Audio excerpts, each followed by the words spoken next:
Сәлеметсіңдер ме балалар? 2 сынып математика пәні 22 сабақ. Бүгін өрнектердің мәнін тиімді тәсілмен табу тақырыбын өтетін боламыз. Балалар, менің каналыма тіркеліп, қоңырауша белгісін басуды ұмытпаңдар. Сол кезде жаңа сабақты бірінші болып тамашалай аласыңдар. Балалар, бірінші тапсырмаға қараймыз. Жақшаларды пайдаланып өрнектер құр және олардың мәнін тап.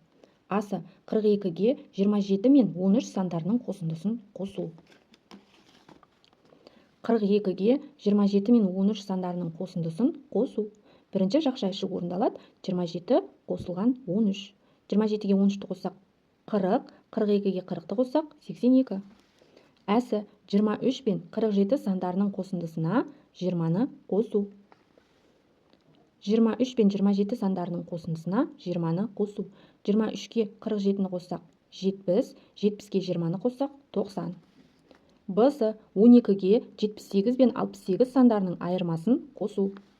12-ге 78 пен 68 сандарының айырмасын қосу. 78-ден 68-ді азайтсақ 10 қалады. 12-ге 10-ды қоссақ 22 болады. Екінші тапсырма. Қосындылардың мәнін тап және салыстыр. Асы 28 қосу 25 қосу 32. Солдан 10-ға қарай есептейміз. 28-ге 25-ті қосамыз. Берілген екі таңбалы сандарды ондық пен бірлікке жіктейміз. 20-ға 20-ны қоссақ 40, 8-ге 5-ті қоссақ 13, 40-қа 13-ті қоссақ 53 болады. Шыққан санға 32-ні қосамыз. 53 қосу 32. Ондық пен бірлікке жіктеп аламыз. 50-ге 30-ды қоссақ 80, 3-ге 2-ні қоссақ 5, 80-ге 5-ті қоссақ 85 шығады. Әсі жақша ішінде 25 қосылған 28. Шыққан санға 32-ні қосамыз. 25-ке 28-ді қоссақ 53 болады. 53-ке 32-ні қоссақ 85 шығады. Б-сы 25 қосу, жақша ішінде 28 қосылған 32. Бірінші жақша іші орындалады. 28-ге 32-ні қоссақ 60 болады. 25-ке 60-ті қоссақ 85 шығады. Ал енді балалар, өрнектердің мәнін салыстыратын болсақ, барлығының мәні 85-ке тең екен. Саған есептеудің қай тәсілі тиімді болды? Қорытынды жаса. Балалар, осы есептеу тәсілдерінің қайсысы сендерге тиімді болғанын айтсаңдар болады. Ережені жаттап, есімізге сақтаймыз. Екі санның қосындысына үшінші санды қосу үшін бірінші санға екінші және үшінші сандардың қосындысын қосуға болады. Үшінші тапсырма тиімді тәсілмен есепте. 14 қосу 45, қосу 5, қосу 6. Мұнда балалар тиімді тәсілді пайдаланамыз, яғни 14-ке 6-ны, 45-ке 5-ті қосып алсақ болады. 14-ке 6-ны қоссақ 20, 45-ке 5-ті қоссақ 50, 20-ға 50-ді қоссақ 70 болады. 8 қосу 3, қосу 22, қосу 57. Мұнда 8-ге 22-ні, 3-ке 57-ні қосып алсақ болады. 8-ге 22-ні қоссақ 30, 3-ке 57-ні қоссақ 60, 30-ға 60-ті қоссақ 90 болады. Келесі 12 қосу 20, қосу 40, қосу 8. Мұнда 12-ге 8-ді, 20-ға 40-ті қосып аламыз. 12-ге 8-ді қоссақ 20, 20-ға 40-ті қоссақ 60, 20-ға 60-ті қоссақ 80 болады. 43 қосу 27, қосу 8, қосу 12. Мұнда 43-ке 27-ні, 8-ге 12-ні қосып аламыз. 43-ке 27-ні қоссақ 70, 8-ге 12-ні қоссақ 20 болады. 70-ке 20-ні қоссақ 90 шығады екен. Осылай тиімді тәсілмен есептеп шығамыз. Төртінші тапсырма. Өрнектерді салыстыр және мәндерін тап. Мұнда 79 азайту 30 қосылған 9. 79 азайту 30 азайту 9. Балалар, мұнда 79 азайту 30 саны екеуінде де бар, бірақ мұнда 9-ды қосқан, ал екіншісінде азайтқан.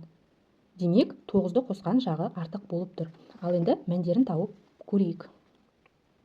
79-дан 30-ды азайтамыз. Ол үшін 79-ды 70 қосылған 9 деп аламыз. 70-тен 30-ды алсақ 40 қалады, 40-қа 9-ды қоссақ 49 болады. Ал енді 49 санына 9-ды қоссақ 58 болады. Ал 49 санынан 9-ды азайтсақ 40 болады. Демек 58-де 40, бізде 79 азайту 30 қосылған 9 өрнегі артық болып тұр екен. Екіншісіне қараймыз. Жақша ішінде 34 қосылған 27, жақша жабылған қосу 19. 36 қосу, жақша ішінде 27 қосу 19. Ал енді осы екі өрнектің мәндерін тауып көрейік. 34 қосу 27, ондыққа ондықты, бірлікке бірлікті қосамыз. 30-ға 20-ны қоссақ 50, 4-ке 7-ні қоссақ 11, 50-ге 11-ді қоссақ 61 шығады. Келесі, шыққан санға 19-ды қосамыз.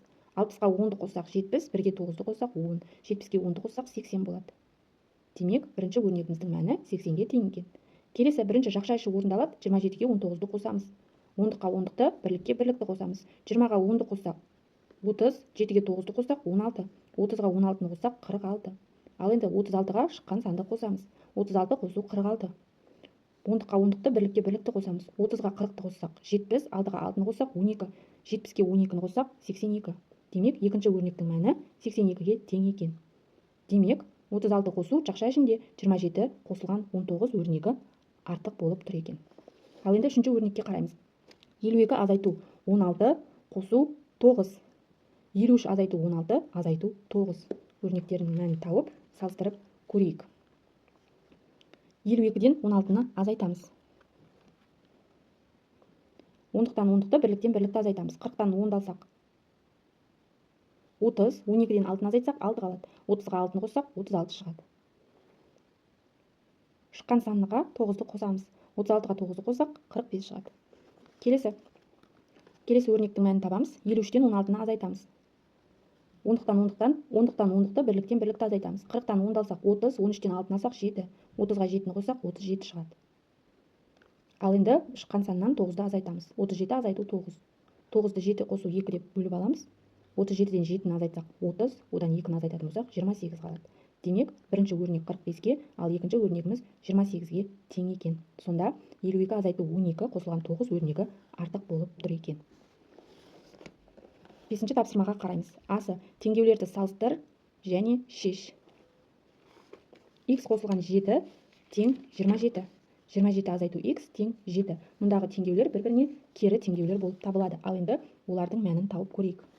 X мұнда белгісіз сан, оны анықтау үшін 27-ден 7-ні азайтамыз. 27-ден 7-ні азайтсақ 20 қалады, x тең 20-ға. Ал енді теңдеуді тексеру үшін x-ті орнына қоямыз. 20 қосу 7 тең 27, 27 тең 27. Келесі теңдеу 27 азайту x тең 7. X мұнда белгісіз сан, оны анықтау үшін 27-ден 7-ні азайтамыз. x тең 20-ға. Ал енді x-ті орнына қоямыз. 27 азайту 20 тең 7. 7 тең 7. Осылай теңдеулердің мәнін табамыз. Тапсырмасы өрнектердің мәнін тап. 26 дециметр азайту 23 дециметр тең 3 дециметр. 17 литр қосу 8 литр тең болады 25 литр. 15 килограмм қосу 6 килограмм тең 21 килограмм. 13 сантиметр азайту 7 сантиметр тең 6 сантиметрге. 48 минут азайту 20 минут тең 28 минут. 3 тәулік қосылған 2 тәулік тең 5 тәулік. Осылай өрнектердің мәнін табамыз. 6-шы тапсырма сызбалар бойынша амалдарды орында. 27-ге 13-ті қосып, одан шыққан саннан 24-ті азайтамыз. 27-ге 13-ті қоссақ 40, 40-тан 24-ті азайтсақ 16 шығады. Демек, мұнда 16 саны болады. Келесі 72 саннан 12 санын азайтып, шыққан санды 10-ға қосамыз. 72-ден 12-ні азайтсақ 60, 10-ға 60-ты қоссақ 70 шығады. Келесі 7-ші тапсырма. Дәптерге тұйықталған және тұйықталмаған қисық сызықтар сыз. Ал дәптерімізге 2. Бірі тұйықталған қисық сызық, екіншісі тұйықталмаған қисық сыздық. Мұндағы тұйықталған қисық сызық дегеніміз, балалар, бұл екі ұшы бір-біріне байланған қисық сызықтарды айтамыз. Ал тұйықталмаған қисық сызық дегеніміз, бұл екі ұшы бір-біріне байланбаған қисық сызықты айтамыз. Осылай дәптерлеріңе сызып алсаңдар болады. 8-ші тапсырмаға қараймыз. Қосудың ауыстырымдылық және терімділік қасиеттерін қолданып есепте. 26 қосу 32, қосу 4, қосу 8. Мұнда 26-ға 4-ті, 32-ге 8-ді қосып аламыз. 26-ға 4-ті қоссақ 30, 32-ге 8-ді қоссақ 40, 30-ға 40-ті қоссақ 70. Келесі 33 қосу жақша ішінде 17 қосылған 24. Бірінші 33-ге 17-ні қосып аламыз. 33-ге 17-ні қоссақ 50, 50-ге 24-ті қоссақ 74 болады. 39 қосу 12, қосу 11, қосу 18. 39-ға 11-ді, 12-ге 18-ді қосамыз. 39-ға 11-ді қоссақ 50, 12-ге 18-ді қоссақ 30 болады. 50-ге 30-ды қоссақ 80 болады. Жақша ішінде 25 қосылған 34, жақша жабылған қосу 16. 34-ге 16-ны қосып аламыз, 50 болады. 25-ге 50-ді қоссақ 75 болады. Осылай қосудың ауыстырымдылық және терімділік қасиеттерін қолданып, оңай есептеп шықсақ болады. 9-шы тапсырма кім жылдам? Ребусты шешсең, қазақ халқының ұлттық ойындарының бірі қалай аталатынын білесің. Ал енді ребусты шешіп көрейік. Ребуста 9 құм, алма және лақ бейнеленген. Ал енді осы сөздерді жазып шығайық. 9 құм, алма, лақ. Алма сөзіндегі үш әріпті, соңғы үш әріпті сызып тастаймыз. Сол кезде бізде 9 құмалақ деген қазақтың ұлттық ойынының аты шығады екен. Демек жауабы 9 құмалақ.